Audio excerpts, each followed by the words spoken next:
залі. Розпочинаємо державний іспит з диригування духовим оркестром з циклової комісії «Оркестрові, духові та ударні інструменти». Голова Державної екзаменаційної комісії Дашак Богдан Зенонович, доцент, завідуючий кафедри джазу та популярної музики Львівської національної музичної академії імені Миколи Лисенка, заслужений діяч мистецтв України.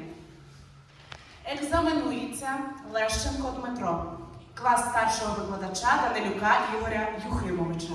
Микола Лисенко, молитва за Україну. Джон Пауелл, як приборкати дракона.